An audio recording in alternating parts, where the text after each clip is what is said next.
Hello, Archie Dunlop here with Talking Astrology with Archie on Thursday, October the 17th, 2024. Today there is a full moon, and a lot of people have been talking about this full moon.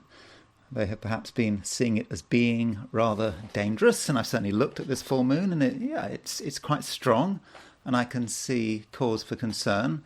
Though I suppose there is a kind of rule of thumb in astrology that the bigger the event, the more people talk about it, the more likely it is that nothing happens. So we do have to consider that possibility. But still, I do want to consider this full moon and how it might impact the presidential candidates. I'm sorry, I'm going on too much about the presidential election. I do think that it affects both Donald Trump and Kamala Harris. I would have said it affects Donald Trump more than Kamala Harris. And from Donald Trump's perspective, I know I've already said that I think Donald Trump is going to win. But having said that, I do think that for Donald Trump, this full moon could be a little bit dangerous. Not necessarily physically dangerous, but perhaps in terms of his campaign, or I don't know, something might come to earth. But anyway, we'll look at that full moon and how it might impact Donald Trump and Kamala Harris. But before I do that, I want to consider the astrology and the I Ching for today, which is Thursday, October the 17th, 2024. Just a reminder, if you enjoy this video, I would be really grateful if you were to like it, and if you enjoy it and you're not subscribed, I would be super grateful if you were to subscribe. So let's look at what's happening today. So here is the picture of the here's the picture of the planets at noon, set for New York. There's no particular reason why it has to be set for New York, it just is. And so we've got the moon in late Aries, and there it is at 27 Aries. That is, of course, Kamala Harris's lunar return, because she's got her moon is at 27 Aries, and there's the sun at 24 Libra. And so, moon in Aries, moon in a fire sign, it's about action, wanting to get things done, perhaps being quite spontaneous and, responding quickly. I mean, at least that's one aspect of the moon in Aries, but it may be moderated by the fact that it's opposition the sun. I mean, full moon is by definition moon opposition sun. That's what a full moon is. So we are going to be feeling that, and I suppose the day is dominated by the moon, but by this full moon. As far as how it affects us sort of on a personal level, I mean, I always regard full moons as being about the truth, something coming to light. Perhaps, I suppose if you're thinking about Donald Trump, you might be thinking about something he has done that has come to light. I mean, a lot of things come to light with Donald Trump, and it seems to be water off a duck's back, but you never know. So for us personally, we might realize something. It might become clear to us. And this process of realization, may not be entirely comfortable. And I suppose we've got the option of ignoring the truth, but it's not a time for ignoring the truth, and we should be very aware of the truth, wherever it might be. So I'm going to be talking a lot more about that full moon, so I don't want to, at the end of this video, so I don't want to say too much about it, though when I look at the forecast for the 12 signs, I'll be considering the full moon and how it might affect each of the 12 signs. So that's one thing going on. Another thing going on is Venus. Venus is about to change signs. You can see Venus is at 2950 Scorpio. And so it's on the verge of moving from Scorpio to Sagittarius. Technically speaking, that sign change happens at 8:28 in the evening London time. So it's going to sort of take place in the afternoon in the Americas, evening in Africa and Europe. Tomorrow, if you're in much of Asia and Australia and New Zealand, that's when. But one way or another, Venus is moving into Sagittarius, and as it moves into Sagittarius, it makes an aspect to Pluto. It makes a sextile to Pluto. There's Pluto 29 Capricorn, Venus making the sextile. Venus sextile Pluto. I mean, it's quite a nice aspect. It's about attractiveness, I suppose. That's one way of looking at it, and persuasiveness.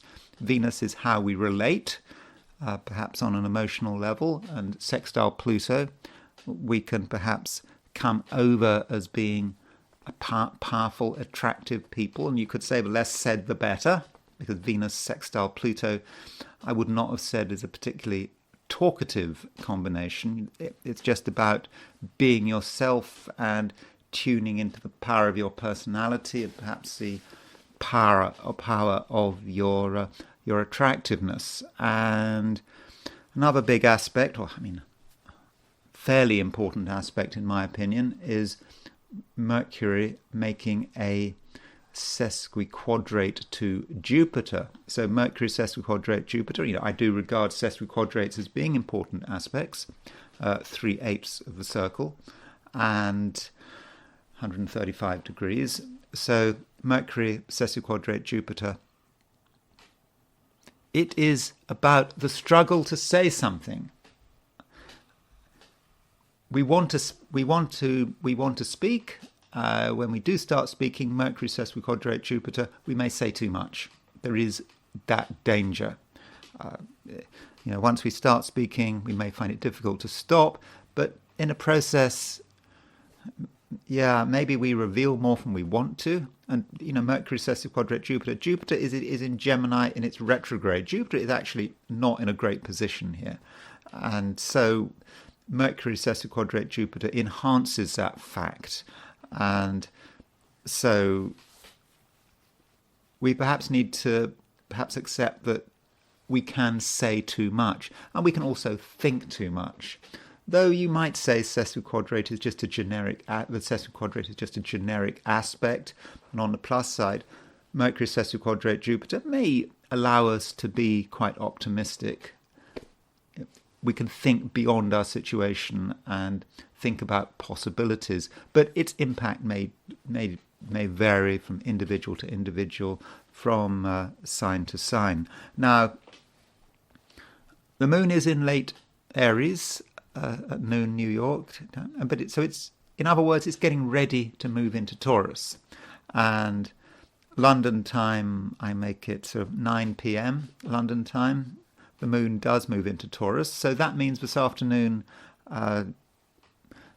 in the Americas there is a sign change. Moon moving from Aries to Taurus, and in a way that's quite a fortunate changeover.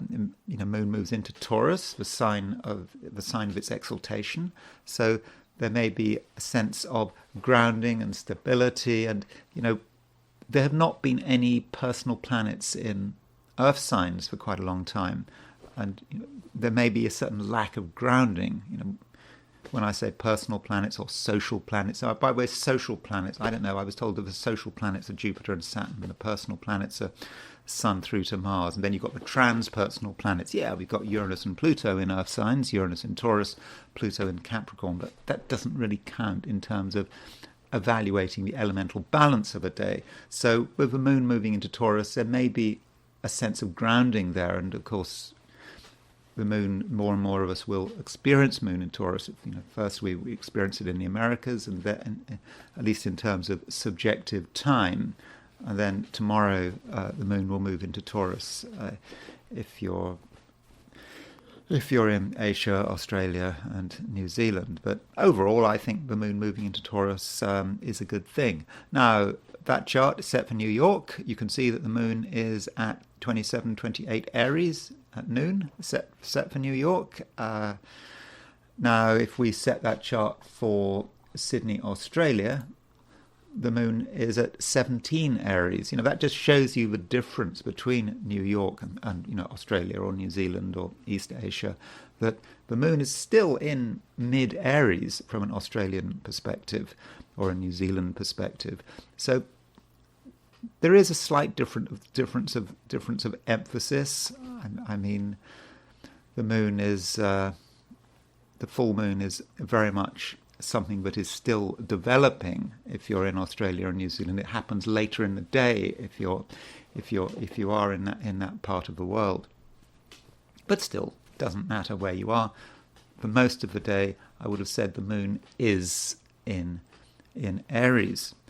Turning to the heliocentric position, and so looking at what the planets are doing when we put the sun at the center of the solar system. Here it is. So that's the heliocentric view. So yesterday we had the exact Mars-Jupiter conjunction, and that Mars-Jupiter conjunction is now starting to fade a little, but it's still pretty close. So Mars-Jupiter is a very high energy conjunction. It is heliocentric, but I think many of us will feel it.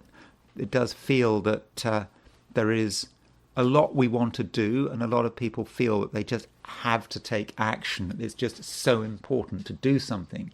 Okay, that might be more about the world at large, because there's something very impersonal about the heliocentric chart. But still, I think we do need to bear in mind that there is that conjunction.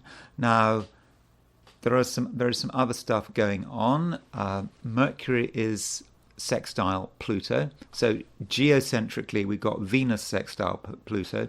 Heliocentrically, we've got Mercury sextile Pluto. So that perhaps emphasizes issues of persuasiveness, trying to get people to see things from our point of view, or maybe other people are trying to get us to see things from their point of view. And they're able to use a certain amount of talent in terms of the way they try to persuade us.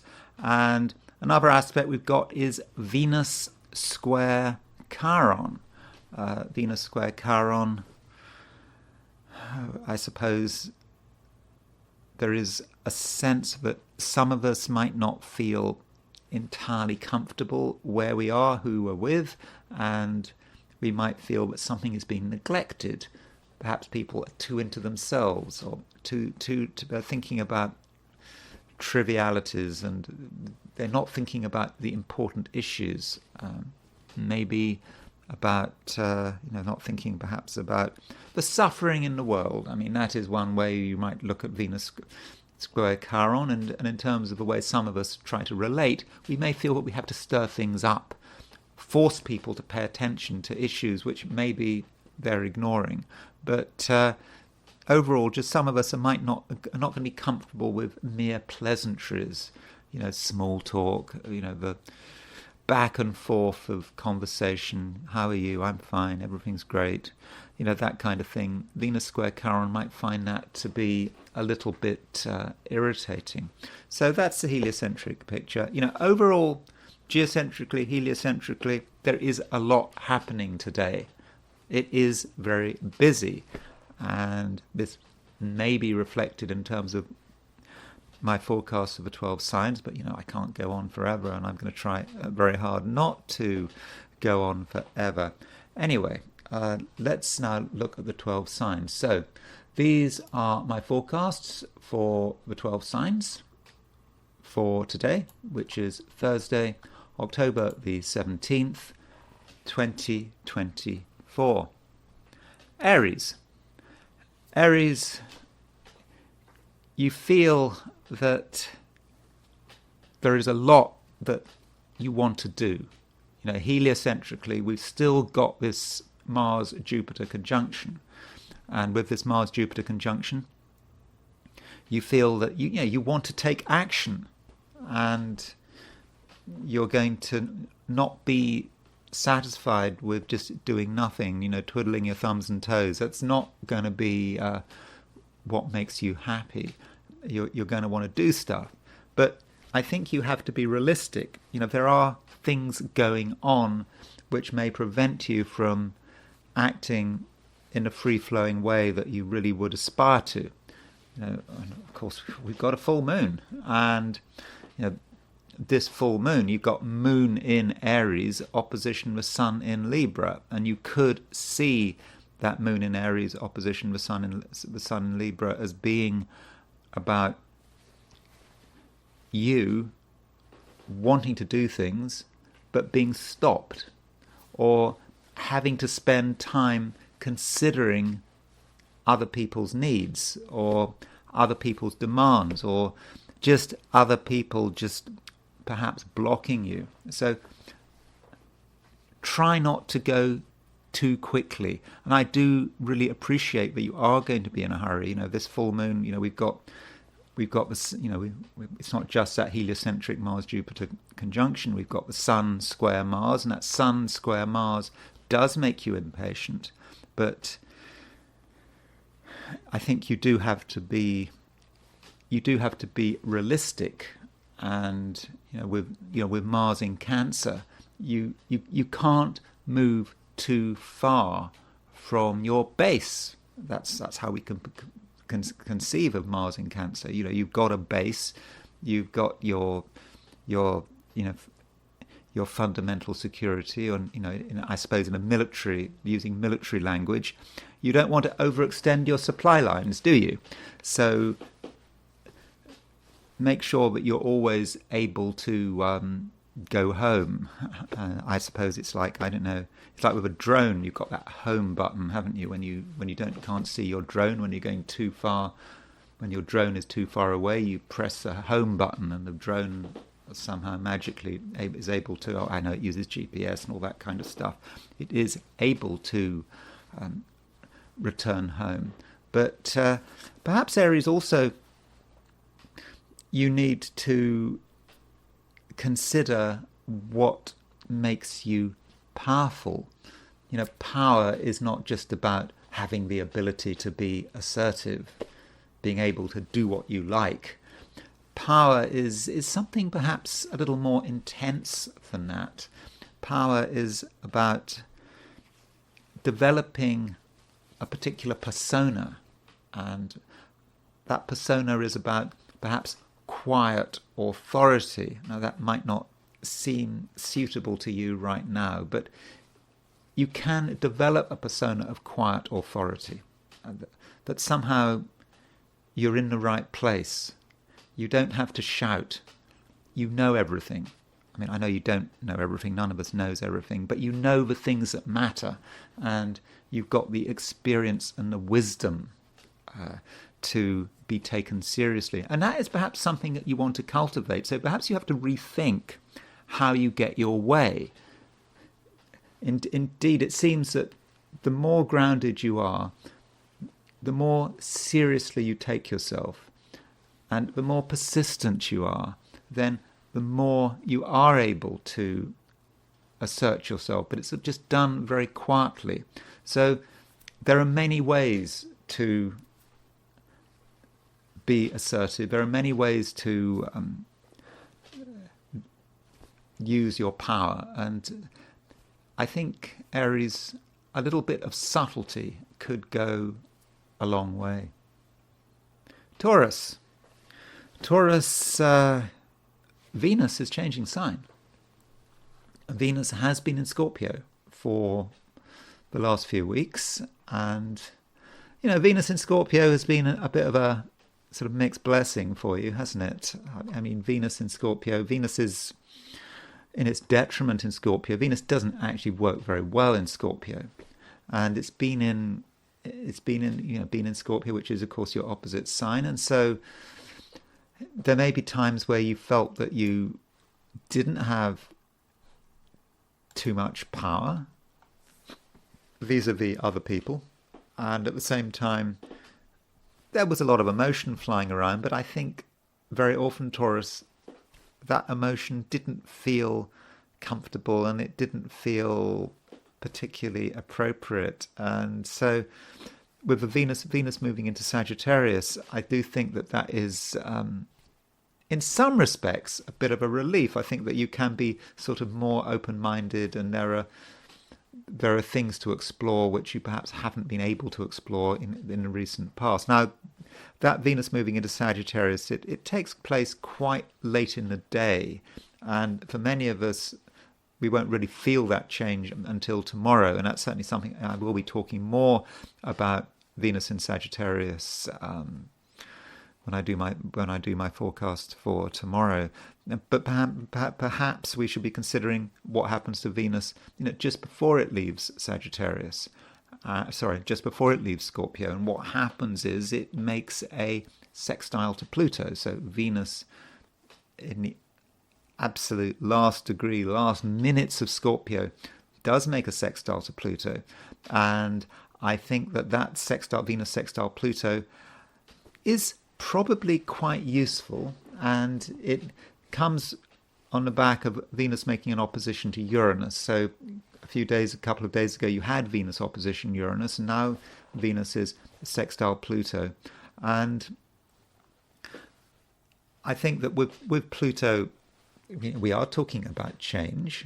We're talking about something which has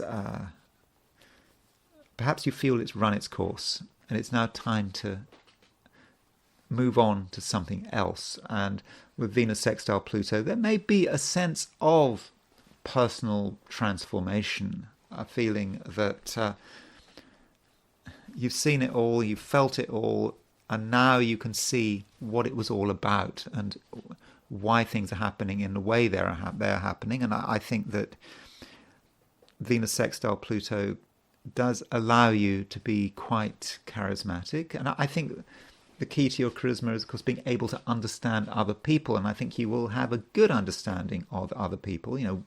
Yesterday Venus was trine Neptune, and Venus is still trine Neptune. In fact, Venus is aspecting all three of the outer planets. Venus is opposition Uranus, it's trine Neptune, it's sextile Pluto.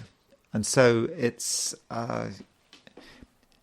is a sense in which you are in touch with something that is rather otherworldly, but you can, I think, harness it, and you kind of have an understanding that other people don't have, and really try to work out what this understanding is. I mean, you understand lots of things, but maybe one thing in particular that you understand, and if you can demonstrate this understanding, I think people will really listen to you.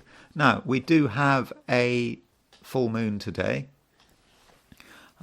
This full moon is in Aries. Moon is in Aries. Sun is in Libra. So I'm not suggesting that the full moon necessarily impacts you directly, but I would have said that it perhaps has some impact on your sense of well-being and the things that might undermine your well-being. I think that it's important that you are able to get the balance right between order and chaos. Now, when I say the word chaos, I don't think I necessarily mean that word in a negative sense. It's just chaos is about just accepting that nothing can be planned, and there just needs to be a lot of slack in the system. There's got to be slack in the system because you don't know what's going to happen next. None of us knows really what's going to happen next. Of course, I try with my videos and so forth, with my astrology, to try to work out what's going to happen next. But it's hard work, isn't it? And I'm not always right. In fact, I'm probably usually not right. But we do try to work out what's going to happen next, and we do need you. But you do need some slack in the system. You have to be able to deal with a bit of chaos. Chaos actually can be quite useful because it can kind of help you to relax. It gives you a sense that you're not fixed on any one thing. You're not stuck to any particular routine. But then if you have complete chaos, then of course that's a disaster. And yes, that really does affect your health and well-being. So you have to perhaps decide how much slack you want to have in the system. You need to have a little bit of freedom, but not too much freedom. As a Taurus, stability really does matter. But if you have too much stability, then it all becomes rigid and ossified. So I think that you do have to get the balance right, and I think that could have some impact on your health and well-being. Gemini. Gemini, we have a sesquiquadrate aspect between Mercury and Jupiter today. And this sesquiquadrate aspect, 135 degrees, I know it sounds a sort of a minor, obscure aspect, but I think it's important. I think perhaps from a Gemini perspective, it's the most important aspect today. Maybe more important than the full moon. And with this Mercury sesquiquadrate Jupiter, Mercury, of course, is your ruling planet. So we have to, when I'm doing the forecasts for your sign, I do look at Mercury very closely. And so with Mercury sesquiquadrate Jupiter, there is, some possibility that you overdo things. You perhaps take things too far. You don't know when to stop. Because Jupiter is a planet of expansion. Jupiter tries not to have any limits. And so, when you get involved in something, you just keep going, perhaps. Perhaps you talk too much. I know, I've got my son in Gemini. I sometimes talk too much. This video, I don't know how long this video is going to end up lasting, but probably over 2 hours. You could say, yeah, I'm just talking my head off, and that can be a problem with Sun in Gemini. And maybe Gemini rising as well, or Moon in Gemini. But be careful what you say. You have to be perhaps a little responsible in terms of what you say. Just because you can say something doesn't actually mean you should say something. And you may find that your words sort of go down the wrong way, or you say something that doesn't get a sort of receptive audience. People perhaps dislike what you say. And Mercury is also about the mind, and so Mercury sesquiquadrate Jupiter, there may be things in your mind just flowing through your mind, and you just don't know when to stop. Now, it may be in terms of what you say and why you may not say why you might say the wrong thing is because Mercury is about communication on quite a low level in a way. It's about the facts, and Jupiter is about the big ideas. But Jupiter's retrograde and it's in Gemini. I know it's nice for Jupiter in Gemini, to be in Gemini in one sense, but it is in its detriment in Gemini. And so you may be struggling to create some big idea to sort of encapsulate all your little ideas. And this might be reflected in terms of what you say. So you might say something without having enough support. So that could mean that you make a fool of yourself. Or I could make a fool of myself, making some generalization when I haven't really thought it through. So that's something I think we do have to be aware of with Mercury sesquiquadrate Jupiter. Mercury sesquiquadrate Jupiter can also have an impact on relationships because, Mercury is your ruler, Jupiter is ruler of Sagittarius, your opposite sign, and so Mercury sesquiquadrate Jupiter may represent a relationship that is uneasy. And perhaps you have to accept that while you and someone else have a lot to do with each other, you can't get away from each other, your approaches are different. And you have to perhaps tread carefully and, for example, being careful what you say, understanding and accepting that you and another person aren't on the same wavelength, and I think that with that approach, you're going to be, I think, protecting yourself, I think, to an extent. Though Mercury sesquiquadrate Jupiter could actually bring you in contact with another person, someone who is not like you. There is a certain sense of dissimilarity, and I suppose that doesn't mean that it's a bad relationship. It just may be something that you do need to work on. Now, today there is a full moon, and this full moon is in Aries, and I think that this full moon could well be about your social life and other people in general, not people on a one-to-one level, but it may give you an insight into your relationship to the group, your relationship to the crowd. And I think that you're going to start to see things very clearly. So what are you doing with your life? Who are you hanging out with? Who are your friends? And it may occur to you that some people, maybe you're not on as good terms with them as you thought you were. Maybe you make the decision that some people have had their day, that you want to move away from them. And there might then be a sense of an ending. And, when you talk to people today, be careful that you don't talk too much, of course, with Mercury sesquiquadrate, but when you're with other people, it's a time when you are seeing them for who they really are, and you're starting to see what their role is in your life, and you may decide that it's time to move on, that you had something in common with someone over a period of time, but times change, and it perhaps is time to go your separate ways. But don't over dramatize things. And with this moon opposition the sun, moon in Aries opposition the sun in Libra, don't exaggerate the importance of what you are doing right now. Because what we don't want to happen today is for you to fall out with someone, or you to make a decision that someone is no longer necessary in your life on the basis of something short term. So what I'm saying is, you might be involved with something right now that's very important to you.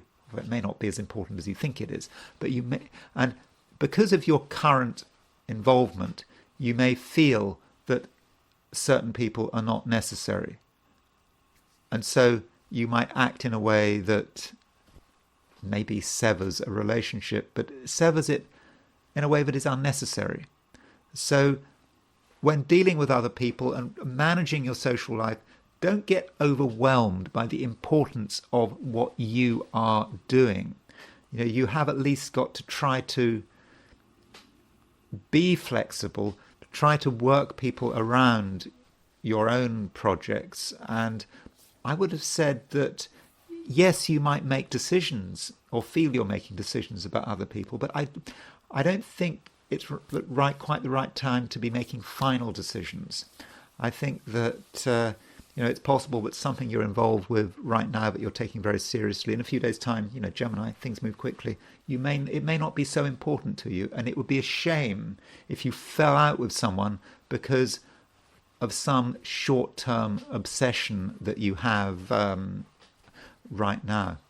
Anyway, that's all I'm going to say about Gemini. There are things going on. This full moon does need to be taken seriously, and I suppose talking about taking seriously, but don't take yourself too seriously, because if you do take yourself too seriously, that could cause unnecessary disruption. Cancer. There is a full moon today, and I suppose I have to always point it out. I know that sounds a bit boring. I don't know how long you've been following me for, but if you have been following me for longer than a few weeks, you'll perhaps notice when I talk about Cancer, I do talk about full moons. And, but I have to talk about full moons when talking to Cancerians, because Cancerians are very plugged into the lunar cycle. And with the lunar cycle, you can change quite quickly. I'm not saying you change in a way that is negative, or that you change too quickly. It's just the way it is being a Cancerian. So with this full moon, you may feel that something is being revealed, but you're also very sensitive to this with this full moon. Full moons do, as I've said, can affect Cancerians in quite a big way. And this full moon, I suppose, can remind you that you have got a particular destiny. There is something that you absolutely should be doing, and there's nothing wrong with being ambitious. There's nothing wrong with people noticing you. It's good. And at the same time, it can be overwhelming if everyone is focused on you. It does get exhausting. And I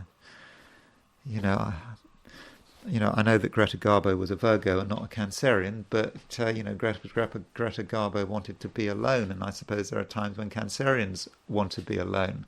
And so Cancer, look at the pressures around you and work out how to deal with them. And wanting to be alone, wanting to just retreat into your own space, into your own world, is a natural response to the full moon. Completely understandable, but I don't think it's necessarily the right response done if you do it, in extremis. If you go too far, if you completely focus on yourself and you're like the crab retreating into its shell, that is not the right approach. And it's not even going to be a productive approach, because if you go out of balance and you just focus on yourself and you just focus on what's important to you, the world out there will find a way of sort of knocking on your shell. So I don't think you can actually avoid the world, and I think in many respects you need to sort of embrace it. And at the same time, you keep an eye on your security and what matters to you, and having an anchor is important. But it can't be an anchor, with a tight chain. You have to be able to move, and you have to be able to respond, and you have to be able to take the initiative and show the world that you have ideas, and that in many respects your ways are the best ways. And I think actually you do have a powerful intuition about this. And I think that the clearer and more decisive you are today, I think that in fact the easier it's going to be. The moon does make a square to Mars. The moon is at Moon in New York. It's at sort of 27 Aries. Mars is at 23 Cancer. So you can see you've got Mars in Cancer, which is your sign, and you've got the Moon in Aries. Aries, very high profile sign. And so with Moon square Mars, it's about you being dynamic and you being very clear about what you want. Now, you may not feel that you want to be clear. You might prefer to just retreat, but do take advantage of that Moon square Mars. Moon square Mars, yes, it can be a difficult aspect, but I don't think for you it should be a difficult aspect. You make it quite clear that you are assertive, but you don't take any nonsense from anyone. You make it clear right from the beginning, and I think people understand it. And so today, Cancer, it's a little bit challenging, but don't be afraid. You've got a role to play, and I think in many respects you've got a public role to play. Leo, in some respects, you're feeling quite good. I mean, it is a full moon today, and there's a lot of stress. You could say, well, the sun, your ruler, is square Mars, and it's kind of opposition Chiron. We've had that, and so there's a lot perhaps to be concerned about, a lot to sort of to pay attention to. That's true, but I think in some respects you can take it all in your stride. You kind of understand that everything is for the best, and I think that is a message that you're going to be able to communicate very well. So you can have good thoughts about yourself and your own prospects, and you can also transmit these good thoughts to other people. So if people are feeling disturbed, distressed, they're not quite sure how the future is going to work out, you can just say something that is reassuring. And I think you are in fact a reassuring person, and you actually have a bit of a sense of fun, and I think you should be quite good at making light of things. And I think the reason you're able to make light of things, or why you should be able to make light of things, is that it's a time when you should be able to find perspective. Perspective is really important, because a lot of people today don't seem to have much perspective. They just look at what's happening in the here and now, and they worry about what's happening in the here and now. But you, Leo, you really do seem to have this perspective, and you're able to perhaps sort of rise above everyday problems, and look at things in a broader view. Why worry about today or tomorrow or next year or the next 4 years? Perhaps if you're into American politics, why worry about it? Just think about the bigger picture. And I think you do understand the importance of just being able to enjoy yourself. And I think that's very much something you can do. Don't, Leo, whatever you do, don't get caught up in detail, stupid detail, facts which aren't really important. If whatever you want to do, or whatever someone else wants to do, there's always a reason why it shouldn't be done. You can always find a reason, and you can obsess about these reasons.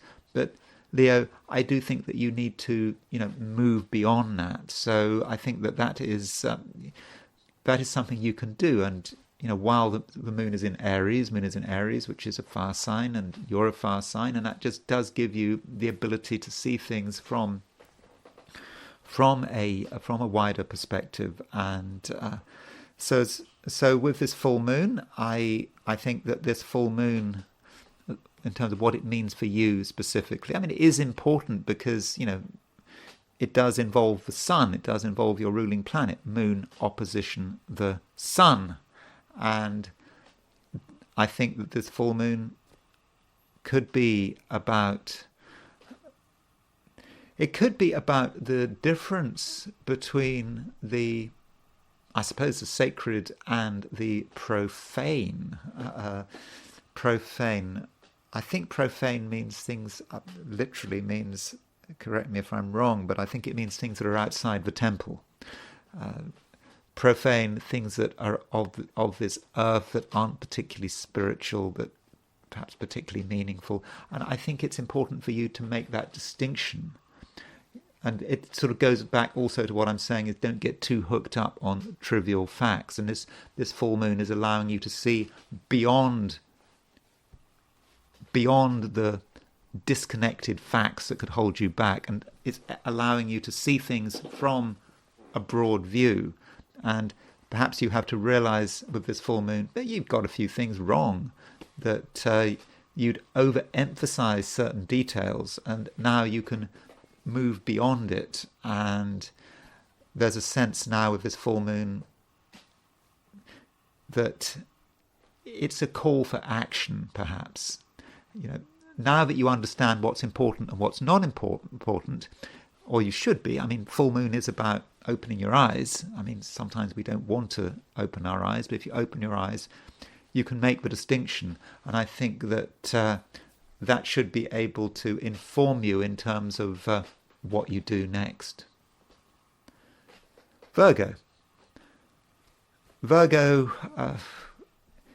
we have Mercury, which is your ruler, making a sesquiquadrate to Jupiter. Now, I talked at length about this Mercury sesquiquadrate Jupiter aspect when I was talking to Geminis, because, Gemini is a sign that is ruled by Mercury, and of course Virgo is also a sign that is ruled by Mercury.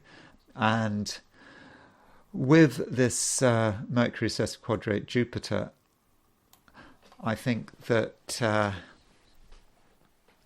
there may be a certain amount of irritation here, because sesquiquadrate is not a fortunate aspect. I mean, I'm not saying it's terribly unfortunate, but it's like you want to think about things in a particular way. Mercury's gone into Scorpio.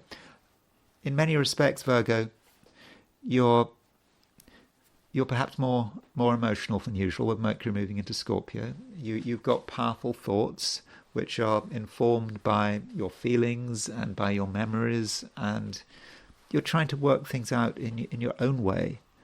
And it's also reflected in terms of how you're communicating. I think your style of communication may be changing. I think you're perhaps being more receptive and sort of better able to sort of understand what the other person is thinking and feeling. But then Mercury sesquiquadrate Jupiter, there's an irritation here. And you just may be irritated by other people's crassness. Other people are not doing what you expected them to do. They're not saying what you expect them to do. And, if, for example, you have to go into work today, if you have a job, or you're employed, or you have your own business, it may be that these kind of outside pressures are troubling. They're disturbing your concentration, and that might bother you, and you just might get really irritated. It's as if your peace of mind is being disturbed by outside forces. But it's not a hugely significant aspect, this Mercury sesquiquadrate Jupiter. It will fade. Mercury's going retrograde. Jupiter's going retrograde. Mercury's going forward. So this aspect will fade. So don't take it too seriously, but still be ready to deal with challenges to the way you're thinking and the way you're communicating, and don't overreact to these challenges, and don't perhaps take them personally. I think that's going to be quite important. Now, there is this full moon today, and I think one of the things I do need to do with this full moon is to consider, what it means for each of the signs, very briefly.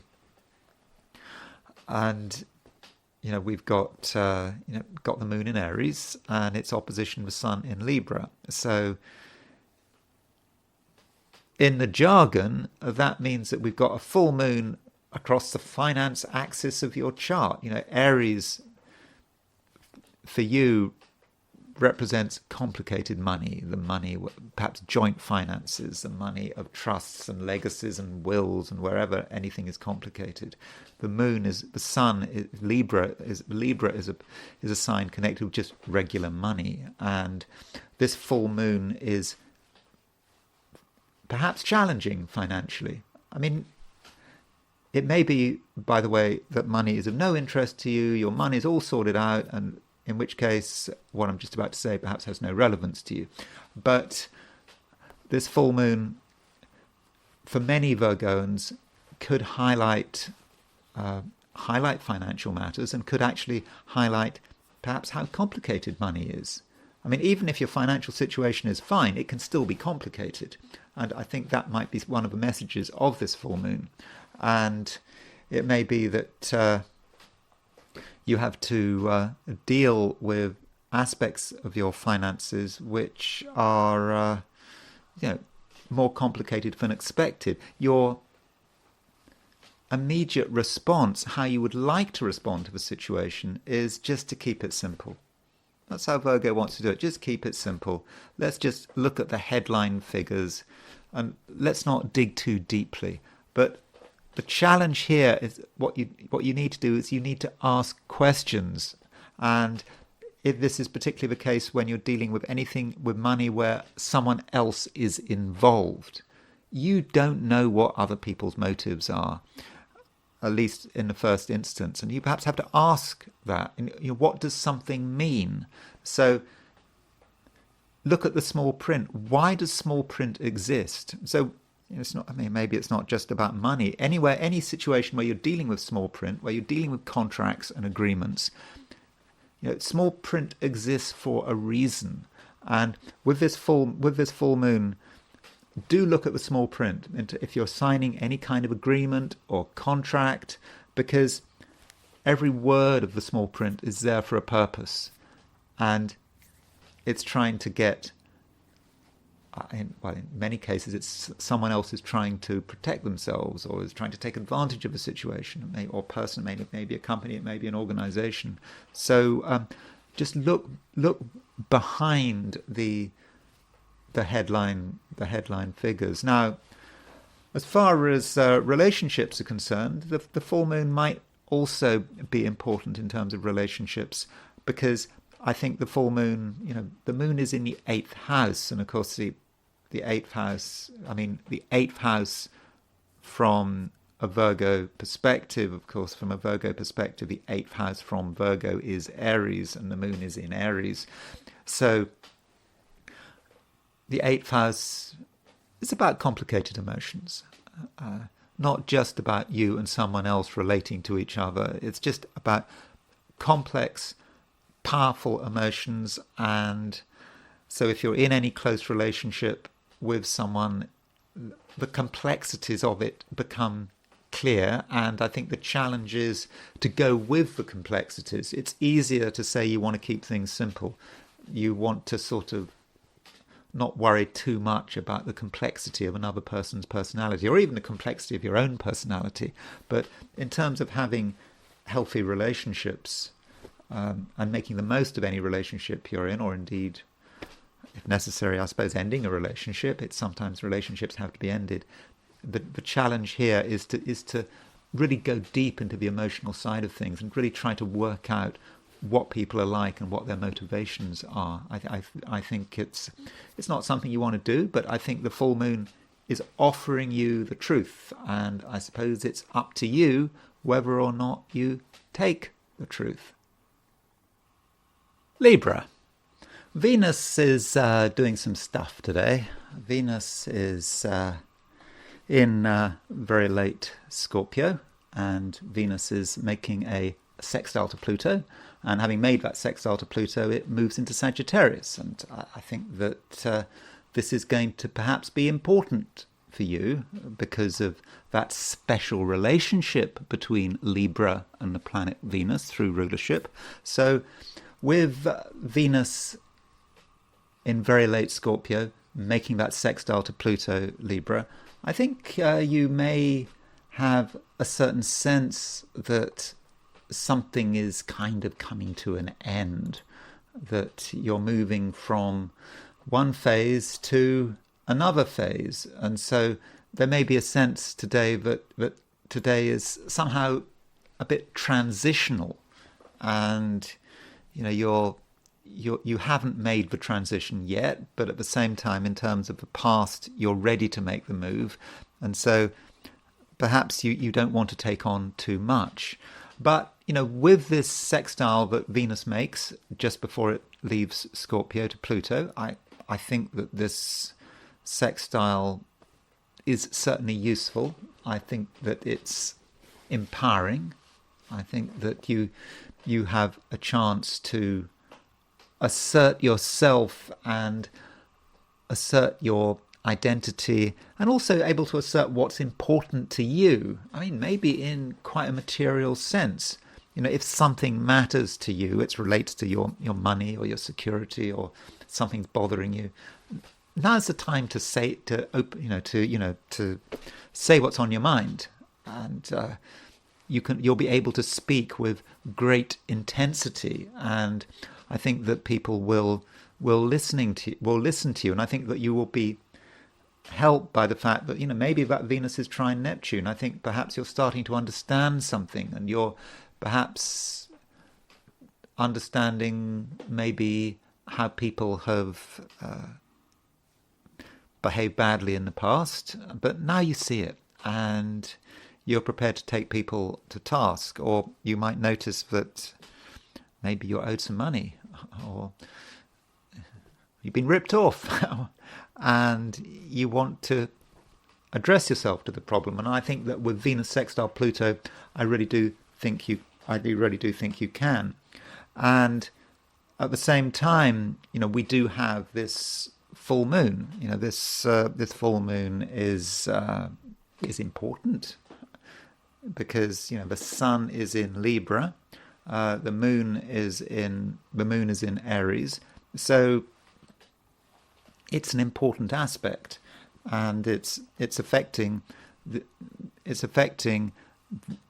the main axis of your chart. So with this full moon in Aries, you are, I think, able to understand other people, and it may be a time when you feel that something has to change. So in that sense, the full moon could have an important impact on relationships. You may be able to sort of evaluate relationships just in a new way. And finally, you can understand why someone is doing what they're doing. And you can understand perhaps who people are. And that may allow you to make the right decisions. So it could be, Libra, that you decide it's time to get closer to someone. It could be that you decide that a relationship has had its day, or that a particular phase in a relationship has had its day. And the full moons are about the truth. They're about shining light. They're shining light on things. And so the various relationships on you can see what's going on. But it's not just about relationships. It's also about how you perceive the power balance. And by that I mean, it's very easy to think that other people have power, that other people have control over your life. And it's easy to project. So, we might think, oh, well, we can't do this because of, A, B, and C. This person wants this and I want that, and we can't come to an agreement.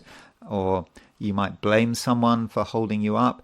And maybe this full moon could actually reveal to you that people who you thought were having a big influence on your life, or maybe institutions, organizations that were having a big influence on your life, maybe they don't have any influence at all.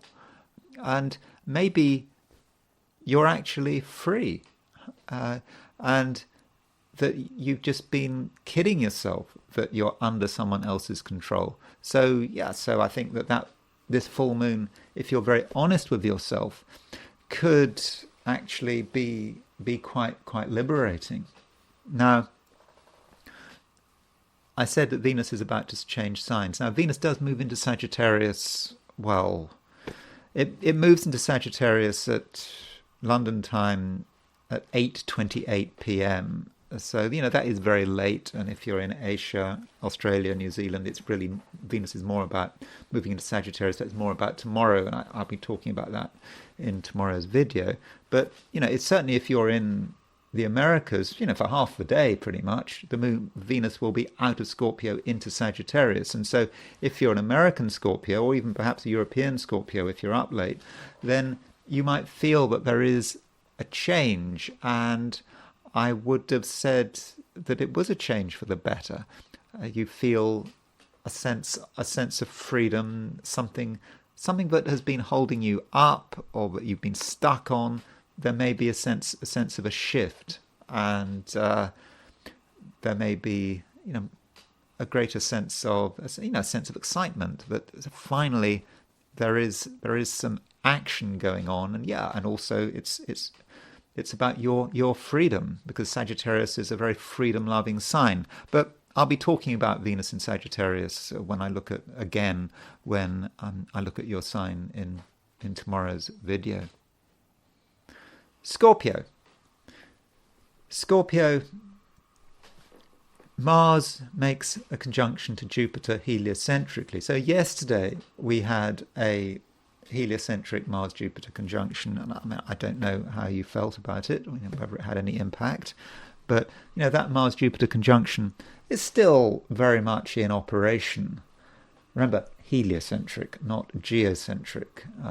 From a geocentric point of view, Mars is not making a conjunction to Jupiter. But that Mars-Jupiter conjunction does give you a lot of energy, and it gives you a sense of what actually is possible, because many things are possible, and perhaps in the past you've said, well, it's not possible, you can't do it, but now you really are able to make things happen. And I suppose if you do want to make things happen, you can't just do the first thing that comes to mind. It's not about being impulsive for the sake of it. You do have to remember that there is a full moon today, and this full moon, it needs to be taken seriously. And this full moon is making sure that everything is properly managed. Moon in Aries. The sign Aries in the Scorpio horoscope is often about organization and making sure that everything is in the right place. So you have to make sure that your part of the world is all in order, and that you also have a certain sense of boundaries, because with this full moon, from a Scorpio view, is there is this dichotomy between order and disruption. There are disruptive influences out there that you are very aware of, and you want to sort of protect yourself from them. Now, you can't just build a wall to protect yourself from it. You have to live in the real world, but at the same time, your own structures have to be good enough to deal with the disorder coming in from the outside. And so in terms of you as someone that can make things happen, you just want to make sure that you are on firm ground and that your defenses are in good order. But of course, you don't want your defenses to be so strong that you're in isolation, that you're just you bricked yourself in. That's not what you're trying to achieve. And I think this full moon might have some impact on your health. I mean, when I say impact on your health, I don't mean a negative impact. I'm not here to give medical advice, or I'm not able to give medical advice, so you need to treat this in the way it's meant. And there are just things you can do to, I think, make yourself feel more comfortable, healthier. And this full moon may actually point out to you, Scorpio, that some of the things you've been doing in the past have actually maybe not been very good for you. Maybe it's about diet, or maybe, it's like, there's this woman, every morning she walks her dog, or most mornings she walks her dog, and she stops in the street, and she draws on her cigarette. She's always smoking, and she draws on her cigarette really intensely with her dog. I wonder if she's a Scorpio. I think she might be a Scorpio. I'm not going to ask her, but perhaps for her, life is heavy, maybe, and so as she draws on her cigarette. So talking about what is good for you, if you're a Scorpio smoker, with this full moon, might be a good time to give it up, or there might be some other bad habit that you want to give up or cut down on. So that might be the full moon. The full moon is making you aware of what you're doing to your body and what your body wants. And so it just might be a good idea to make some changes, and certainly some changes in terms of lifestyle. But you know your own life. You know what you're doing. You know what you're doing wrong. I think you know what you're doing right. And so I think in that sense, I think that this full moon could actually be extremely useful. We also have a sextile between Venus and Pluto. So Venus is in Scorpio, but it's not going to stay in Scorpio for much longer. In fact, if you're in the Americas, Venus leaves Scorpio this afternoon. And so Venus is making Venus in Scorpio is making a sextile to Pluto.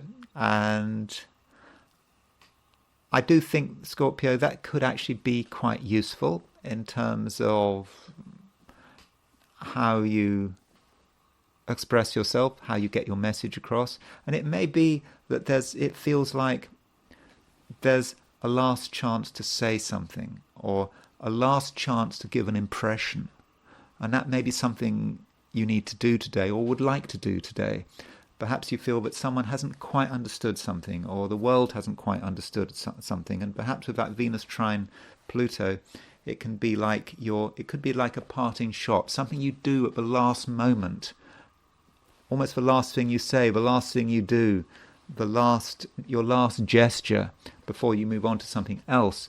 And that last gesture or that last word could actually have an important impact. Sagittarius. We have got a full moon today, and of course, with this full moon, it's going to affect all of us, regardless of our sign. I would think that of the 12 signs, Sagittarius is probably going to be not particularly affected by the full moon, all things being equal, or rather not as affected as perhaps other signs. But still, I think the full moon is an important event, and I think that we certainly need to say something about it. And with this full moon in Aries, it's just a reminder, I think, that you have got something important to contribute that cannot be compromised. And this is something you've known for a long time. I mean, it's obvious, isn't it? I mean, you should have known for your whole life, but it's particularly obvious at the moment, because the North Node is in Aries, the Moon is in Aries, and the Moon is a sign that, Aries is a sign that just has a natural affinity with your sign, and it's about who you are and what you can do, what makes you special. And with the full moon, there is a sense in which there is a little bit of pressure to conform. And it could be peer group pressure. It's not so much necessarily from society itself, but from other people around you. They're saying, well, meet us halfway. Don't go completely overboard, over the top. You can compromise things. You perhaps have to do things in a way which is socially acceptable. Those might be the kind of thoughts you're having. And I think that would be particularly the case if you were a Sagittarian artist. I suppose if you're an artist, you always have that pressure, don't you? Art is supposed to be something that is unique and individual.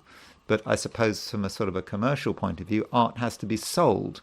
And so perhaps if your art is too unique and individual, no one wants to buy it. Even if you're not an artist, I think that message sort of still applies to you a bit. You live in a social world, and living in a social world means that there's pressure to compromise.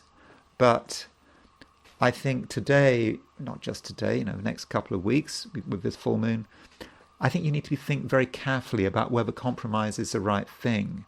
And it might be the case that you reach the conclusion that, if people don't appreciate who you are as you are, then do you actually need to bother with them? If people don't understand you, if they can't recognize how special you are, even indeed if they want to water down what makes you special, then really you could say those are not the kind of people you want to be involved with. But still, it's easiest to compromise in a way with this full moon. It may just feel that it's easiest to just do what other people say, but I don't think that is the right approach. And fundamentally, creativity cannot, true creativity cannot be compromised. Now, there is another aspect going on, and we've got Mercury making a sesquiquadrate to Jupiter. Now, Mercury, sesquiquadrate Jupiter is your ruler. And with Mercury sesquiquadrate Jupiter, there may be something that you're trying to integrate. Mercury is in Scorpio. Mercury can represent the mind, and it's maybe you have thoughts and feelings that at first sight may be somewhat troubling, and you're trying to integrate them.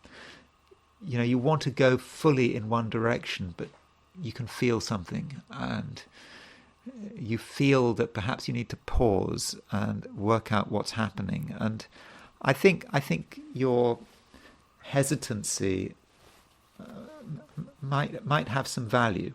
So that's the first thing to point out about that Mercury sesquiquadrate Mercury sesquiquadrate Jupiter. Also, the Mercury sesquiquadrate Jupiter may have some impact on relationships. Mercury may represent someone who is a person who is maybe quite emotional, certainly more emotional than you, who has strong feelings, who perhaps is easily offended, who doesn't necessarily always say what's on their mind.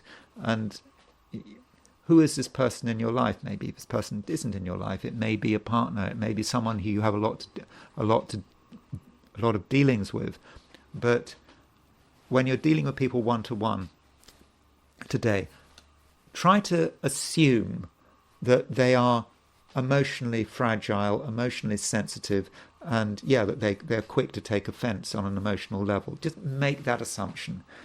Maybe you don't need to make that assumption, but I think it's better to be safe than sorry. Finally, I should point out that Venus is about to move into Sagittarius. Venus, actually, if you're in the Americas, moves into Sagittarius this afternoon.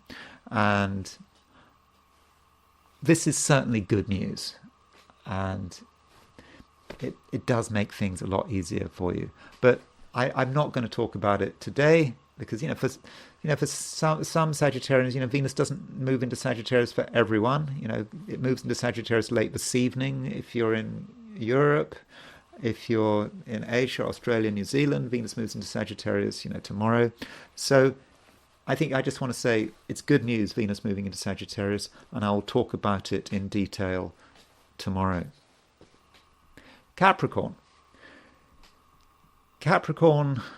we have a full moon, and I think that this full moon matters, and this full moon is in Libra, and the moon is in Aries, so you always describe a full moon by the sign the moon is in.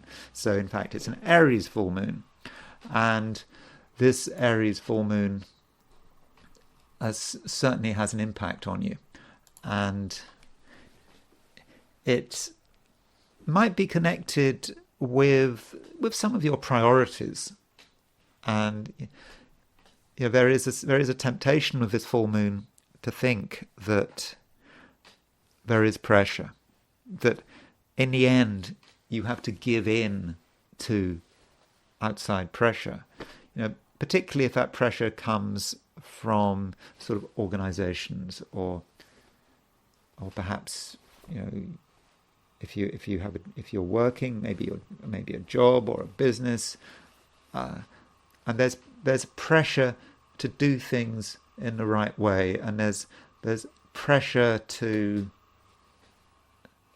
be noticed, and you are very aware of that pressure. But I think the full moon is asking you to look after yourself. It's telling you that that is your main priority. You are not going to be able to function at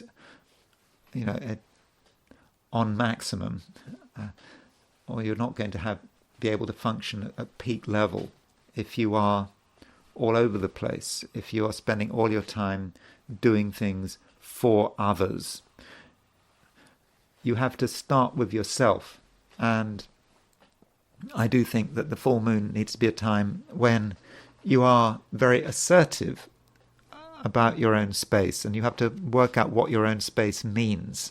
And I think that if you can ground yourself, that's perhaps the main priority of this full moon.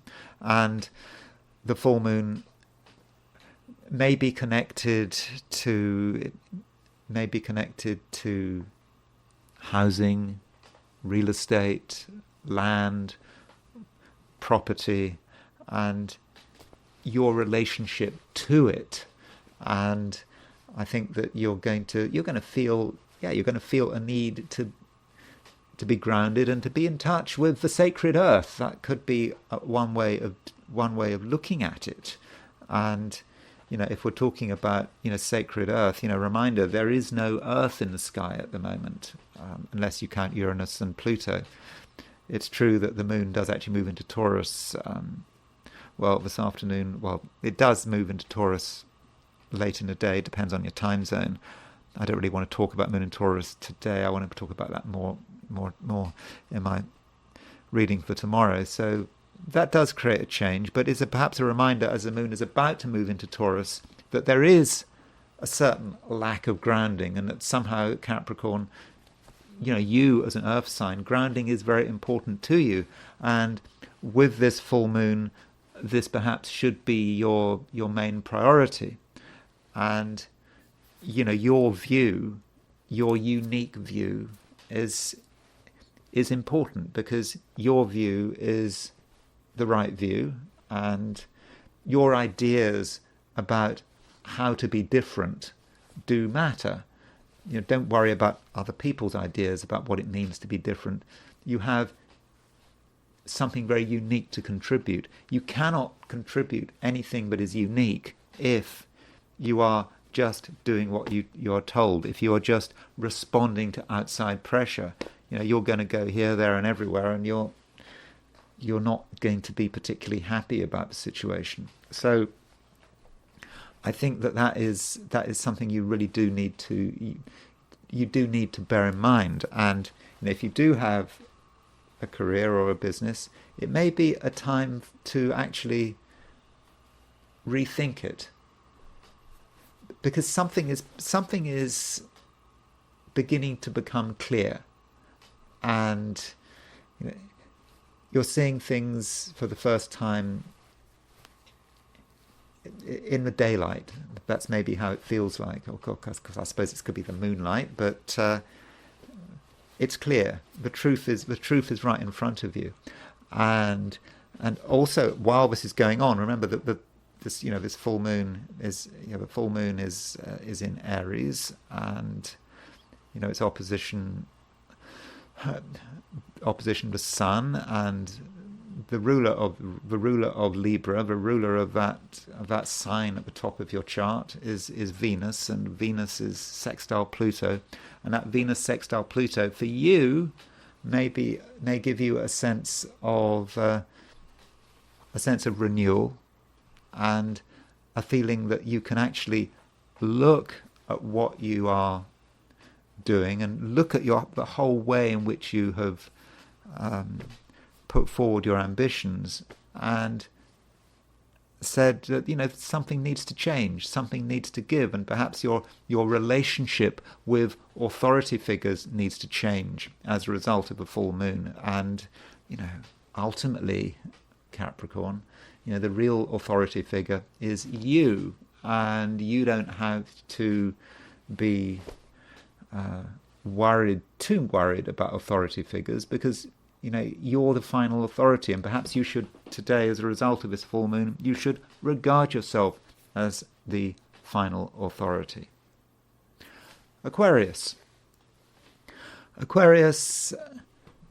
there is, as I've been saying to everyone, there's a full moon, and everyone's getting excited about this full moon. It affects us all, and as far as you're concerned, I think that this full moon is asking you to be realistic and to look at some of your ideas and really ask yourself whether you've got it right. We all have ideas, because we're trying to understand the world in which we live, and an idea is an idea, or rather a sort of a philosophy or a belief. It's kind of a shortcut. It makes life easier for us, doesn't it? So if we can develop a broad philosophy, whatever that philosophy might be, it could be a religion, could be a sense of what is right spiritually.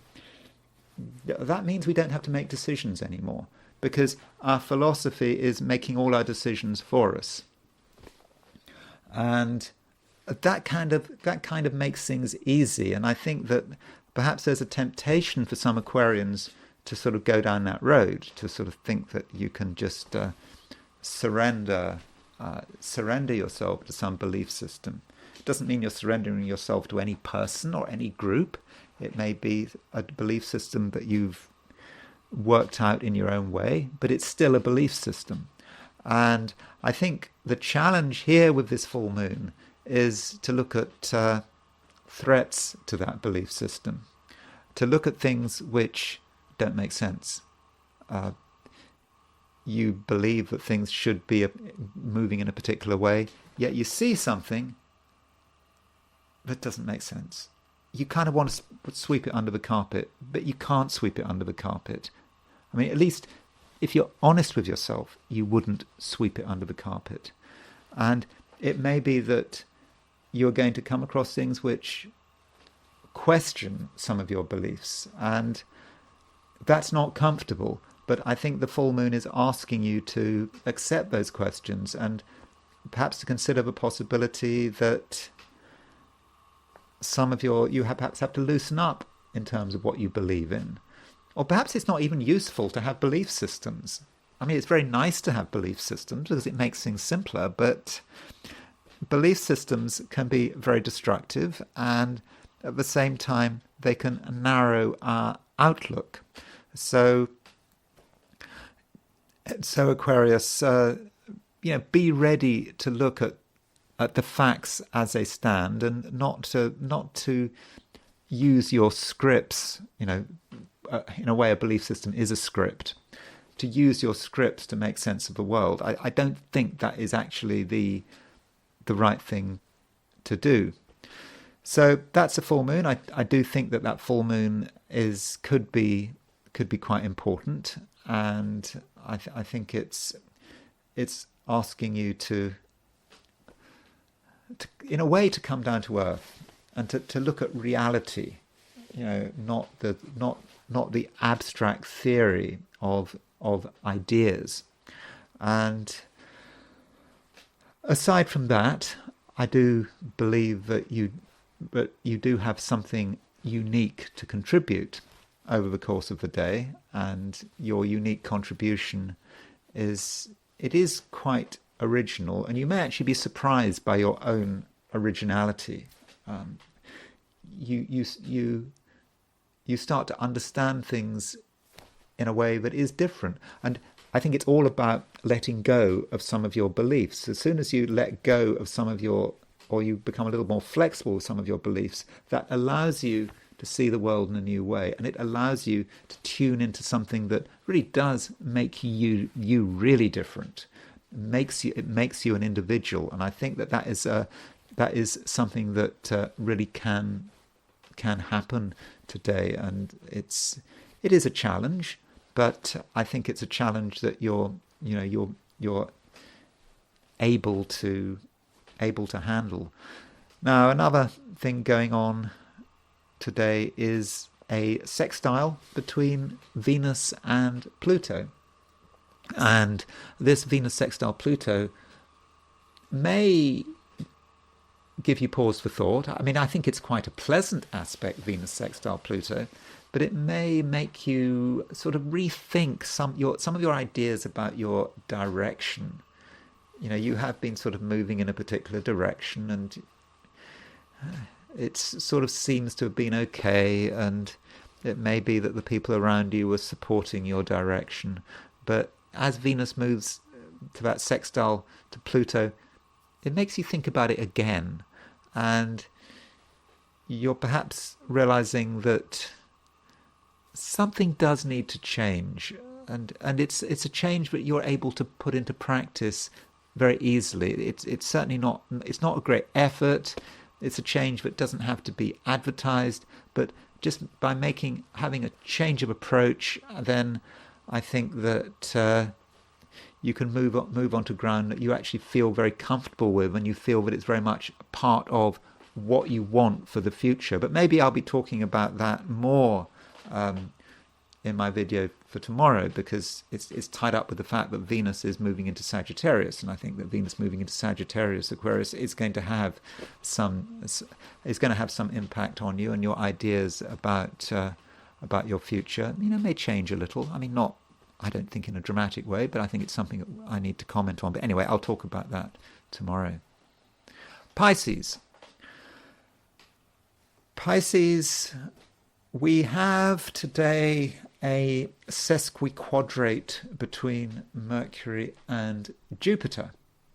I know it kind of sounds a sort of minor, obscure aspect, but I do think it does matter.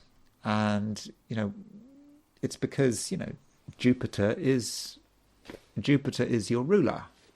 Jupiter rules Pisces. It's not Neptune that rules Pisces. Neptune has a sympathy with Pisces, has an association perhaps with Pisces, but Neptune doesn't rule Pisces. Jupiter rules Pisces. And with that Mercury sesquiquadrate Jupiter, I think that you will be able to feel it.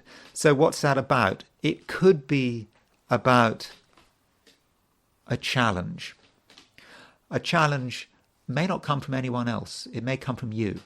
And something may occur to you. Just over the course of the day, something occurs to you, and it gives you pause for thought. And you're thinking, maybe it changes everything. And when I say occur to you, I'm not actually talking about necessarily a random thought, something that one can really verbalize. It may be a feeling or a sort of a thought that has a strong emotional content. And so with that Mercury sesquiquadrate Jupiter, it's just perhaps you realize that you haven't got all the answers, and that there are other answers that you perhaps do need to consider. Now, that Mercury sesquiquadrate Jupiter may also have an impact on relationships, because Mercury is ruler of Virgo, your opposite sign, and so Mercury sesquiquadrate Jupiter, there may be a certain lack of ease in terms of one-to-one relationships. They may not go quite as expected, or you may find there's a disagreement, or there just may be a sense that you and another person are not entirely on the same wavelength. And they might say something that you don't understand or you don't agree with, or your approach may irritate them. So in terms of one-to-one relationships, whether you know someone really, really well or you've just met them, do be careful. And, be careful what you say. Don't necessarily overreact to what they say. And if you feel that there's a bit of incompatibility, don't worry about it too much. It's just the way it is. And this Mercury sesquiquadrate Jupiter is, it's not going to last forever, and things will move on. And we also have a full moon, and this full moon is across, I suppose, the finance axis of your chart. It's about Aries, Libra, moon in Aries, opposition sun in Libra, and with this full moon, I think it's asking you to, from a financial perspective, it's important to keep things simple. You don't want to overcomplicate things at all. That's not a good idea. But as a Pisces, you may want to overcomplicate things. And it may not just be about money. It may be about emotion. This full moon does have an emotional feel to it. And it's perhaps dealing with emotions that you're not entirely comfortable with, but you kind of want to get involved. I suppose it's because you're a Pisces and you're a water sign, and your emotional way of being is very easy for you. But in terms of emotion, it's just some risk that you just take things too far, or perhaps too seriously, or you just overfeel it. So Pisces, I think there would be a case for making things as simple as possible and not over-interpreting things. So you might see something happening and you might think it's a really big deal. Someone does something or says something and you think, oh, this is really important. This is of massive significance. Maybe it's not of massive significance. You're overthinking it, overfeeling it. So I think the overall message today is perhaps keep it simple. And those are my forecasts for the 12 signs. And now I want to look at today from the perspective of the I Ching. So I ask the question, what is Thursday going to be like for those watching the I Ching section of this video? And the first hexagram I got was hexagram number 8, holding together. So, this hexagram is very much about other people and our relationship with others, and the fact that we can benefit from people, and we shouldn't feel that we have to do everything on our own. We can do quite a lot on our own, but we shouldn't neglect what's happening outside. And I suppose holding together, it's that standard phrase, isn't it, or aphorism? If you don't hang together, you hang separately. Isn't that right? I think one of the founding fathers say that? And so, being with others is important, and other people can be of benefit to us. Now, we might feel right now that we don't need anyone, that we are completely self-reliant, but we don't know that, do we? Things can change. So we might be fine right now, but in a few hours' time, things might change and we might need help, or it might be days, weeks ahead. So the suggestion here is that we need to be very open and honest about our own limitations, and at the same time we must be reaching out to people and perhaps trying to find new alliances, and asking ourselves, who could help us if there was a problem. Maybe we don't even have to actually do anything. We just have to think about ourselves and everyone we know, and if there was a crisis, who would we ask for help? And I suppose I don't know. I suppose in that, what's that show called? What was it? Who Wants to Be a Millionaire? Wasn't there the option phone a friend? I mean, that's a kind of phone a friend thing, isn't it? If you really don't know the answer, and I suppose that is the sense that there's always got to be a friend. There's always got to be someone out there who we can get help from, and it's best to sort it out at the beginning. You don't wait for a crisis to happen before you start to ask someone for help. You kind of make sure that you're on good terms with everyone, just in case. And I'm not saying anything bad is happening. I'm just saying it's common sense, isn't it? And the bottom line moves, and this hexagram moves to hexagram number 3, which is difficulty at the beginning. It's kind of weird, isn't it? Difficulty at the beginning represents is what the hexagram moves to. You'd expect difficulty at the beginning kind of to be the first hexagram. That would make more sense. So it's indicating a situation coming up which actually is difficult, where we may indeed need help, but it's difficulty at the beginning. It doesn't say difficulty at the end. It's just difficulty at the beginning. And why would the problem be solved? Why would it only be difficulty at the beginning? Well, the reason it might be difficulty at the beginning is because we get outside help. So if we do run into problems today, we're focusing on something which we just can't solve. This is only the beginning. And it does seem that help is at hand, and I think that we should be able to resolve the problem. And I think that in many cases that the problem can be resolved with other people's help.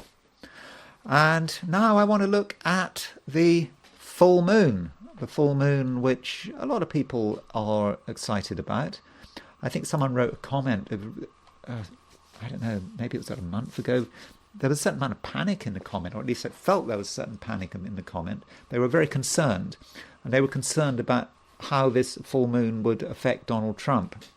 Somehow it's been said that maybe this is a real negative, this full moon was for Donald Trump. And I'll certainly be looking at Donald Trump as well as Kamala Harris in terms of this full moon. But let's start by looking at this full moon and seeing what it means in a general sense. So here's the full moon.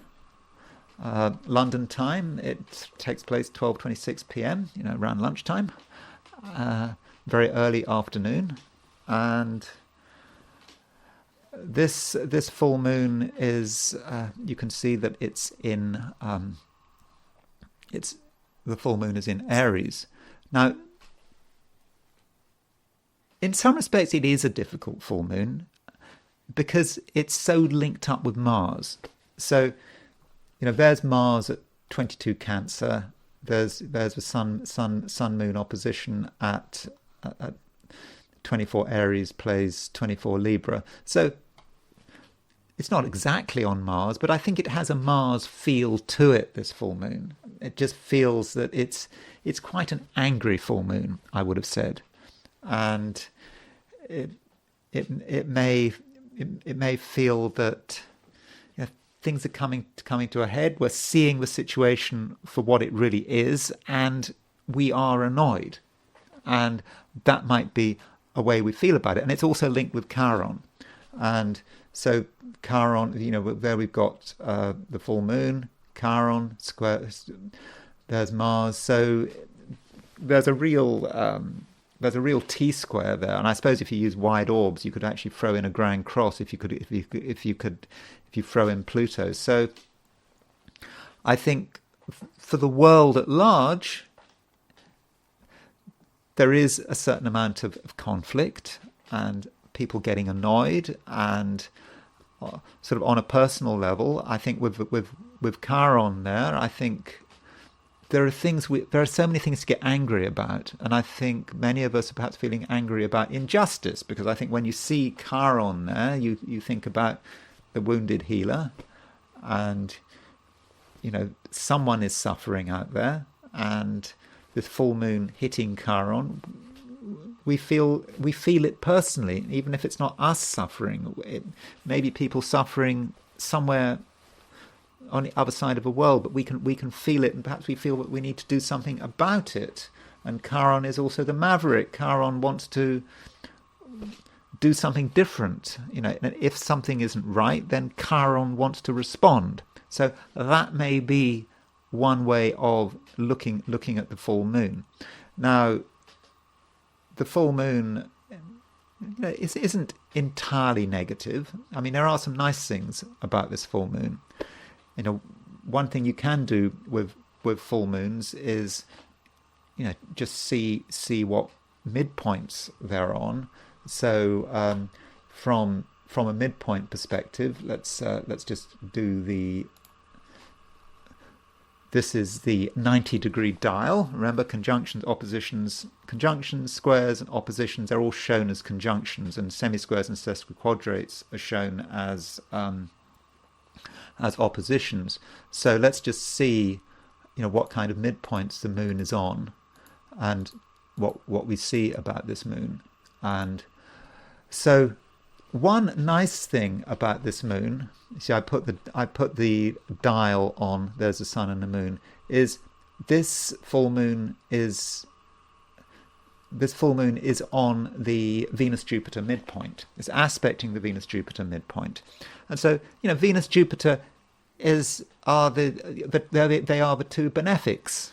And Jupiter is a greater benefic, Venus is a lesser benefic. So full moon on the Venus-Jupiter midpoint is quite happy. It's quite optimistic, and there are things we can do to brighten things up. So it's, and I suppose in the northern hemisphere, it's autumn, and it's where I suppose we're approaching Halloween, and in the fading light, we can do something to cheer everyone up. So I don't think it's all doom and gloom, this full moon, far from it.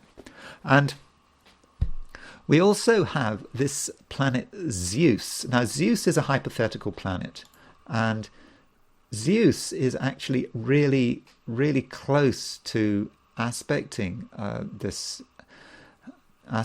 full moon. So it's let's have a look at that. Let's have a look at where Zeus is. Let me just go back to the main wheel, and let's throw on all the hypothetical planets. And so here is this hypothetical planet Zeus. Oh, where's Zeus gone? Zeus is up there at 22 Libra, right on the new moon. Right on the full moon. As I talk about this full moon, I'm probably going to mix up new and full moon. I do that sometimes. I sometimes misspeak. I think I'm talking about a full moon and I say new moon. I do know the difference, but sometimes I do that in these videos when I'm talking about new and full moons. I kind of get the new and full mixed up. It's not. I do know the difference. I sometimes misspeak there. This full moon is right on Zeus, and Zeus, you could say, well, it is a hypothetical planet, but it is a hypothetical planet that I do think it works, and it is connected with, I suppose it can be, it's connected with dramatic events, explosions, gunfire, and just things happening out of nowhere. Let's look at what Alfred Witter, in his Rules of Planetary Pictures. So he was German astrologer, the Hamburg school, and him and his co-workers came up with these 8 hypothetical planets. And just to give you an idea about Zeus and how he's what Zeus is about. Certainly, as far as he is concerned, Zeus is about something quite dramatic. And looking at the Sun Moon midpoint. What does he say about Zeus on the Sun Moon midpoint? And if I can find it, here we go. I hope. And so he is talking about. Here we. Sorry. Oh, here we are. Okay. So Sun Moon, Zeus on the Sun Moon midpoint. He says, days and hours in which a great deal is accomplished, the daily urge for productive activity. So that's a little bit generic, I would have said. It's certainly very active. You know, a lot of stuff is happening with Zeus on the Sun Moon midpoint, but I would go further and suggest that it is about sudden action, things happening quickly. You know, you think about the Zeus myth, that Zeus is an energy that, because Zeus is the sort of Greek equivalent of Jupiter, something that moves very quickly. Zeus just appears, and Zeus is, of course, in Greek mythology, is a king of the gods, and I suppose you associate Zeus with thunder and action, and so that might give us an idea about what Zeus means what Zeus means conjunct Sun and Moon. I'm sure it means something, and I don't think that it's something that we should just ignore. So that's the new moon overall. So, main takeaways: the new moon is part of a T-square involving Chiron and Mars, and perhaps Pluto as well. So it may just feel that something has to give, and I think with Zeus, we can perhaps expect some kind of drama with this full moon. But that is somewhat generic, and there is the question: where on Earth, what parts of the world are affected by this full moon? So it might be a good idea then to look at some astrocartography. So here's a sort of map of the world, and so these lines here, you see this yellow line here. These are all the places where the sun is, at the time of full moon, where the sun is on the ascendant at the exact time of full moon, and where the moon is on the descendant. And you can see that this cuts through the eastern United States, probably including New York, Washington D.C. So that full moon is likely to have some impact on the United States. That seems a real possibility. And then the full moon is exactly on the midheaven in Brussels. I mean, it goes through sort of western parts of Western Africa, but in Brussels it's exactly on the midheaven. So those are two areas that I think perhaps we should perhaps be looking at. Now, if we want to zero in, we can actually look, rather than just look at the whole world. Let's really zero in a sort of a major sense and go to the District of Columbia, which is obviously the capital of the United States, and this is going to really focus on the.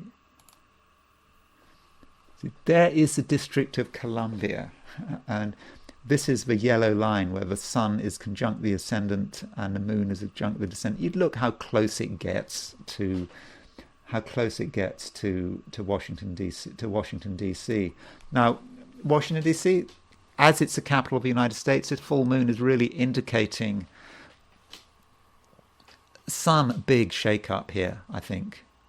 The next few weeks. I mean, we knew this already. You didn't need astrology to tell you this, did you? But I'm just saying that astrology is confirming it. The next couple of weeks, it could be about a realization it's about the truth. And of course, this full moon is opposition. The full moon is opposition, is square Mars. So the agitation is really going to increase. So let's now look at the full moon set for Washington DC. So here's the full moon set for Washington DC. At the exact time of the full moon, the ascendant is at 2453 Libra. The sun is at 2435 Libra. The full moon is exactly conjunct. The sun is exactly conjunct the ascendant. The moon is exactly conjunct the descendant. You've got Chiron conjunct the descendant. You've got Mars square the ascendant. So this is a very powerful full moon set for Washington DC. So late October, I suppose you could say running into November. It's just a reminder that this election, I suppose, is fraught with issues, and people are going to get angry whichever way it goes. Of course, I've given my opinion about which way I think it's going to go, but also it's on the ascendant descendant. It may be about America's enemies, and America's enemies, I suppose America has made Russia its enemy. There's Iran. America's enemies are going to be busy, I would have said, with this full moon. Another place where the full moon hits is Brussels. So this full moon is exactly on the moon is exactly on the IC set for Brussels, and the sun is exactly on the midheaven, and Mars is squaring the midheaven. Now that might mean that may have something to do with the European Union. It may have something to do with Belgium. It may have something to do with Brussels, and you can follow the line down if you. Eastern France, the full moon hits, and then you take the line down, to Western Africa and so forth. So down that line, the impact of a full moon could be quite strong. And so, in terms of the European Union, here's the chart, because Brussels is the capital of the European Union, effectively, and so there is European Union in the middle. We see in general this is a difficult time for the European Union, because the European Union has got its moon at 24 Taurus, it's got its Mars at 24 Scorpio. So Uranus is moving retrograde onto the full moon, or onto the European Union's full moon. I've taken November the 1st, 1993, which would be that's when the Maastricht Treaty came into being. I think I got that right. And what's interesting, we've got this semi-square, semi-sextile. So this semi-sextile. I mean, look at European Union. The European Union has an exact Moon-Mars opposition.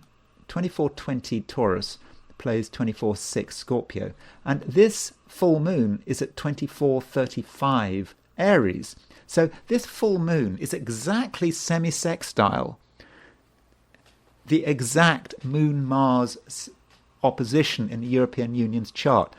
And of course that's going to show up very powerfully in the 30-degree dial. So I think this full moon might have an impact on the European Union, quite a serious impact. Then there is the question of Kamala Harris and Donald Trump. So here is Kamala Harris's chart, and this is there's a chart of a full moon, and that's Kamala Harris's chart in the middle. So, she has the moon. Her birthday, I think, is on the 20th. It's in a few days' time. But she's got the moon at 2739 Aries. And this full moon is at 2439 Aries. And it's just before the election.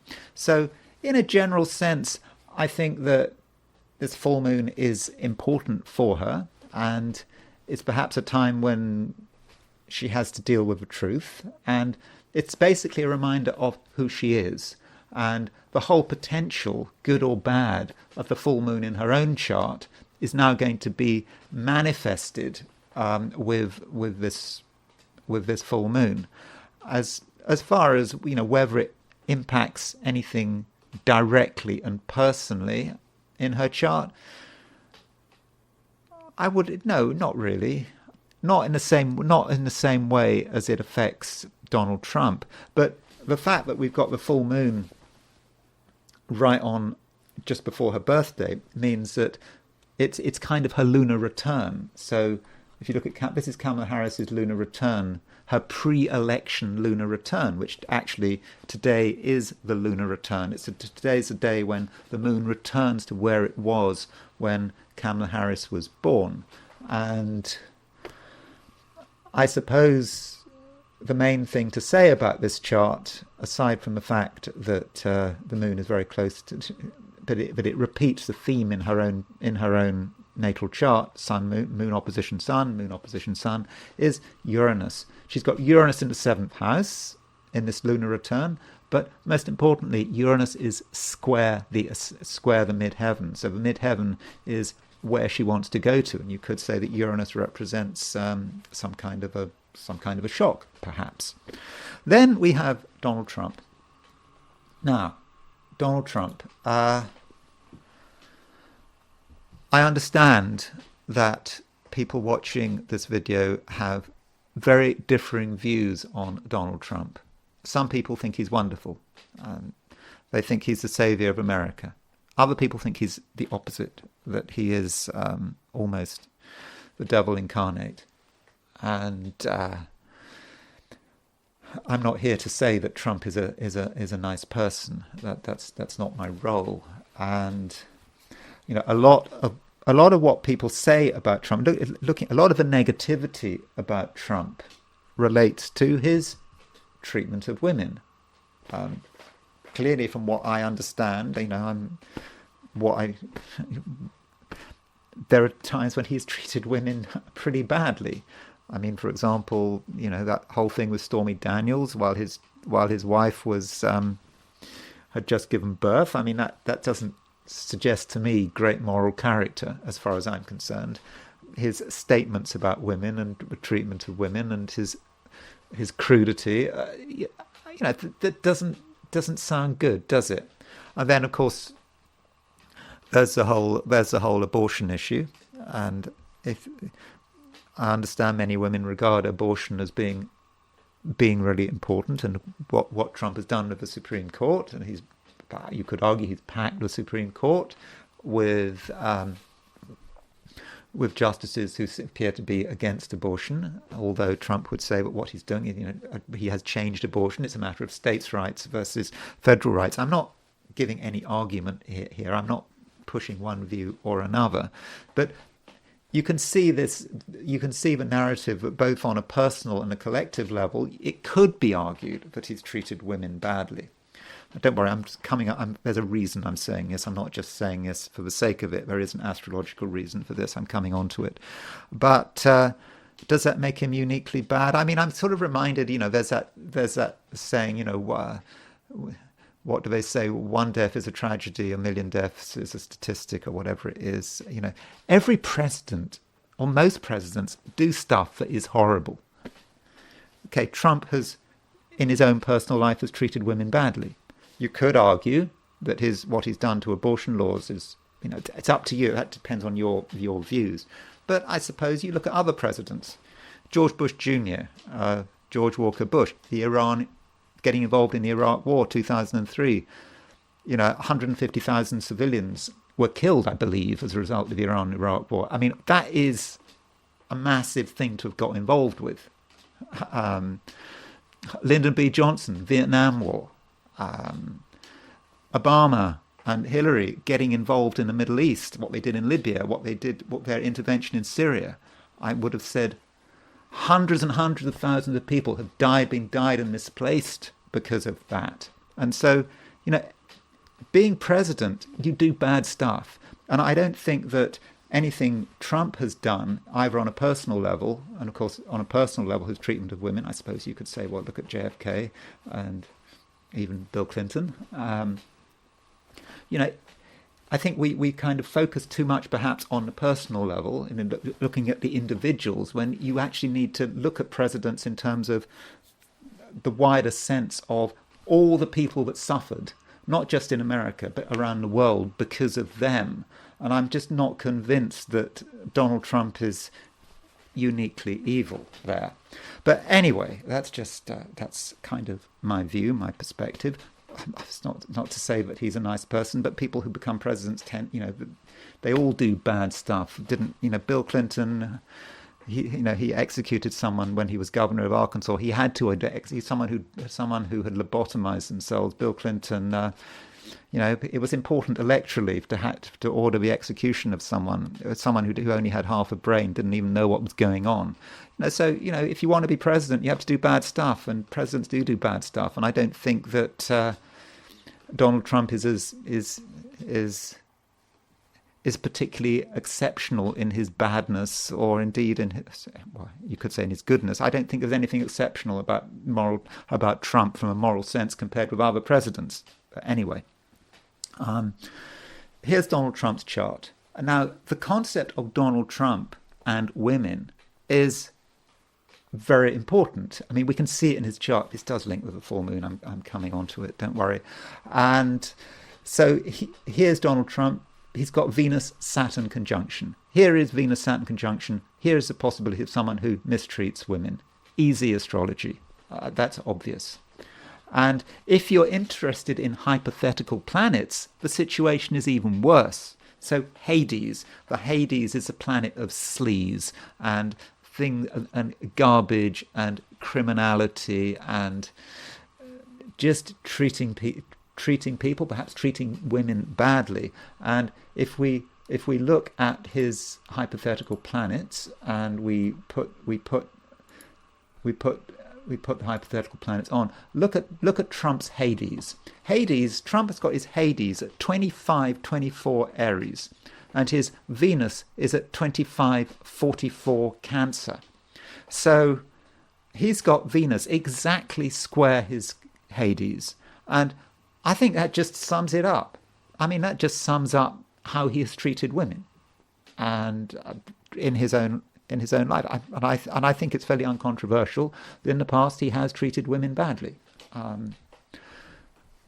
So I think that fits, and we get that from the chart. So how is this relevant to the full moon? Well, I think it's actually very relevant to the full moon. So just remember that Hades. I'm not going to show Hades on the charts anymore, but let's just remove Hades. We don't want a chart that is too cluttered. And so let's now just consider how Trump is impacted by this full moon. And so we'll put Trump in. We'll put Trump on the inner wheel. We'll put the full moon on the outer wheel, and so this full moon is right opposition his Venus-Saturn conjunction. Plus, we've got Mars pretty close to his Saturn. So you could say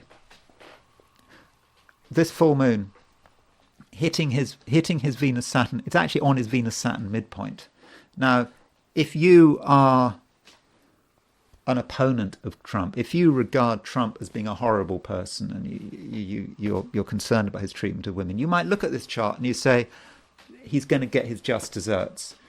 Last couple of weeks of the campaign, something may come out. It may be something to do with women. And I think that the women issue, I think, really is important here over the time of a full moon.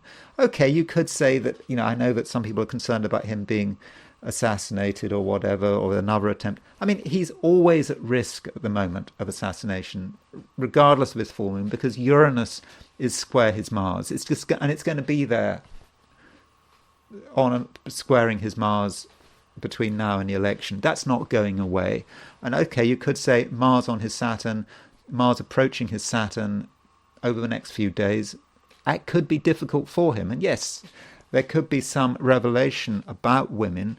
Perhaps there's a new woman who's going to turn up and make some allegations and so forth, and this might have a big impact on his campaign. So I do think that is how this full moon is perhaps going to operate for him, and I think he has to be has to be very careful. You might be interested to know that Black Moon Lilith is close to his Jupiter, so I mean that sort of doesn't help. So I think the next couple of weeks, there are two, or maybe even the next week, there are two events that could change the course of the campaign. I mean, two astrological significators. Firstly, there is this full moon. Secondly, there's Kamala Harris's birthday on the 20th. Now, if you're into annual perfections, there are those that argue that when things change, when her Gemini becomes, because it's her 60th birthday, she's got Gemini rising, she's got North Node in Gemini, she's got transiting Jupiter through Gemini. So some would argue that on her birthday, which takes place a couple of weeks before the election, her luck should dramatically improve. Now, I don't buy that argument, but I understand that argument. So there are a couple of events coming up over the next week which have a potential to change the campaign. But this doesn't take away from my fundamental belief that Trump is going to win. But still, this full moon, Trump has to be very, very careful, I think, with this full moon. And I think it's not just about threats in terms of assassinations or other things. I think I think revelations and things about him and women, and if he can get through without anything happening, without any, without any big revelations coming out, he's probably home and dry. But you also, when you talk about these heavy events, as I said right at the beginning of this video, the more people talk about an event, a heavy astrological event, very often the more likely it is to be a damp squib. Anyway, we will see. So thank you very much for watching this video. If you did enjoy this video, I'd be very grateful if you were to like it. And if you are not subscribed and you enjoyed this video, I'd be super grateful if you were to subscribe. And if you want to buy me a coffee, there's a link in the description. So thanks again for watching, and I will talk to you again tomorrow.